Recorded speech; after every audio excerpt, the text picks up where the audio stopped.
Hi, this is Richard Quack here, coming to you live from Malaysia. I would like to welcome you to my weekly live video. And in today's session, I would like to talk about personal development. And the topic is how to become a great leader. All right, how to become a great leader. I'm sure you like to listen to success stories, right? All the great stories, all the great success stories that you hear have one thing in common. They are all great leaders. Don't you agree so? All successful people are great leaders. To stand out from the crowd and earn more, you need to be a leader. That's a fact of life, right? To stand out from the crowd and to earn more money than other people, then you got to become a leader. Now, who earn more? Let me ask you this question. Who earn more?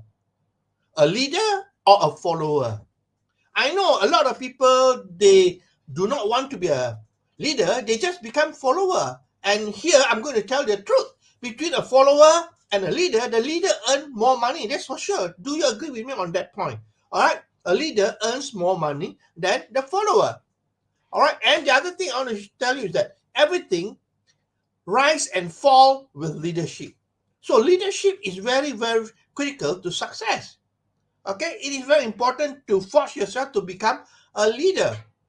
Now, we are not born leaders.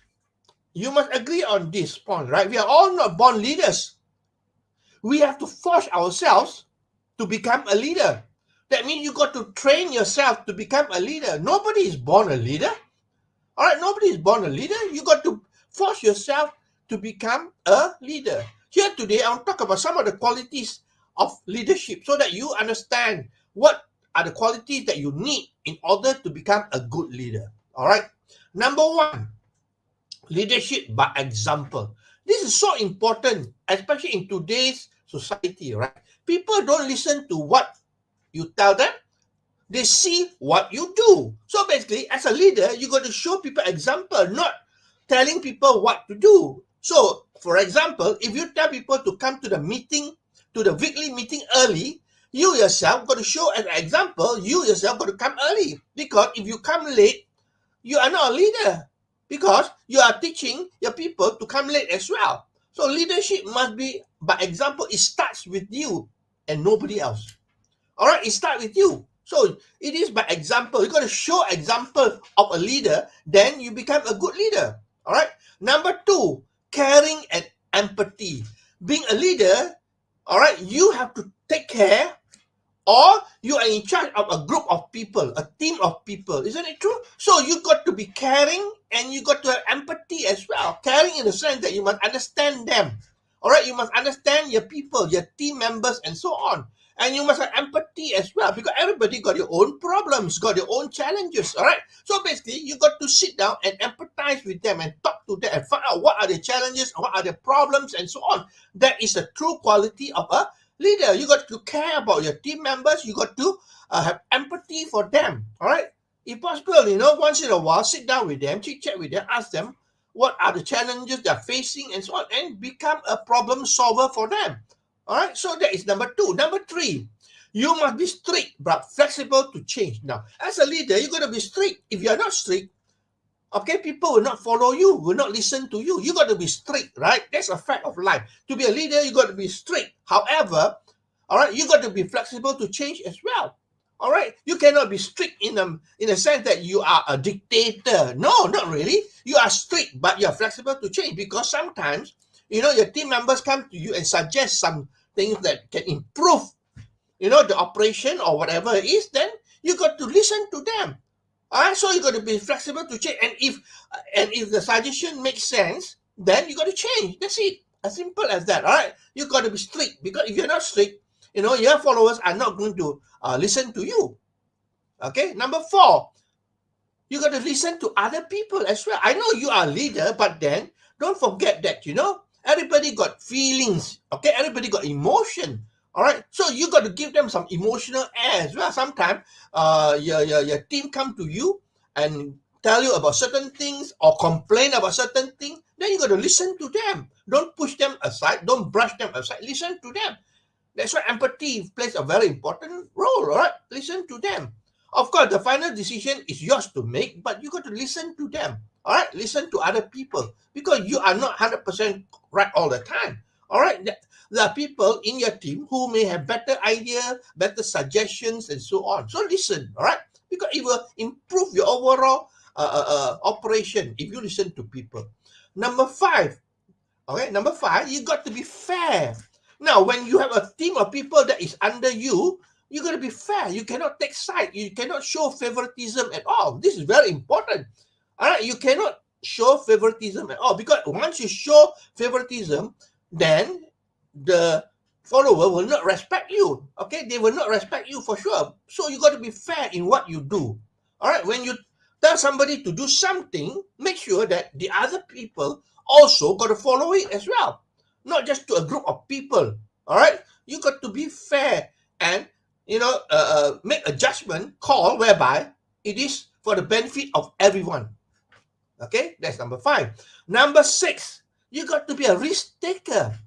Okay, leader have to make decision. All right, you got to make decision, and decision involve risk as well. Don't you think so?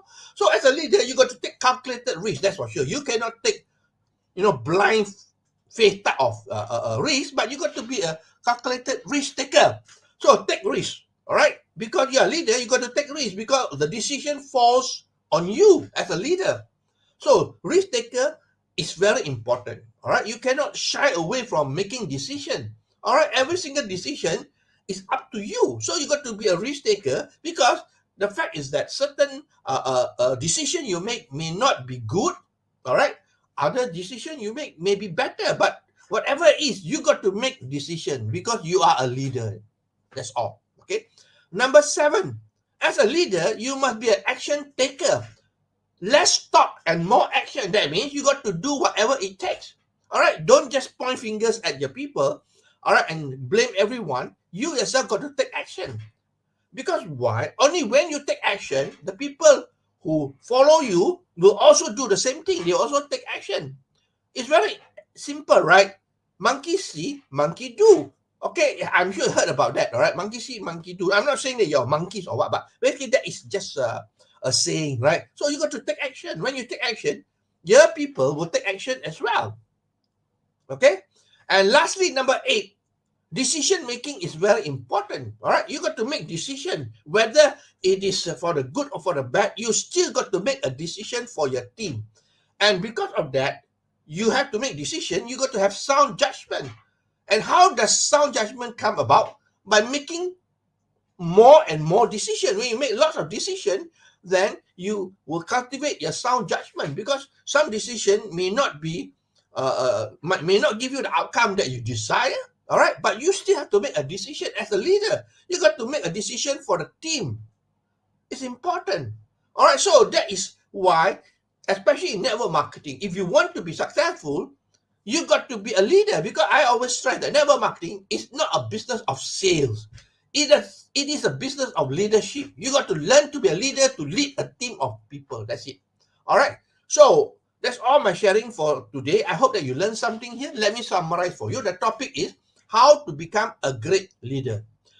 All successful stories you hear out there is because they have great leadership. To stand up from the crowd, you need to be a leader. That's it. All right. Everything rise and fall with leadership. That is why leadership is very, very important. And one simple truth is that we are not born leaders. We have to force ourselves to become leaders. And here are the 8 qualities of leadership according to my opinion. There may be more, all right, but these are what I want to share with you. Leadership by example. You got to do it. Number 2, caring and empathy. Number 3, strict but flexible to change. Number 4, listen to others. Very important to listen to your team members. You got to be fair. No favoritism. No taking side. Got to be fair. Number 6, you must be a risk taker. You got to take risks regardless of the decision that you got to make. You got to take risks. All right. Number 7, you got to be action taker. Taking action is very important. No point talking about things. You got to take action. Being a leader, you got to show by example by taking action. Lastly, number 8, you got to be involved in decision making, and you got to have sound judgment. All right. In order to make good decision, or better decision, you got to make more decision. That's it. All right. Once you make more and more decision, you train yourself to be able to make better decision. Okay. So that's all my sharing with you today. I hope that you learned something here. If you like what you hear and see, please feel free to share, to like, and to comment. I appreciate the time that you spent with me here today. It is Monday in Malaysia. All right. So that's all my sharing for today. I will see you again with another live video on Friday. So this is Richard Quack from Malaysia wishing you good night and goodbye.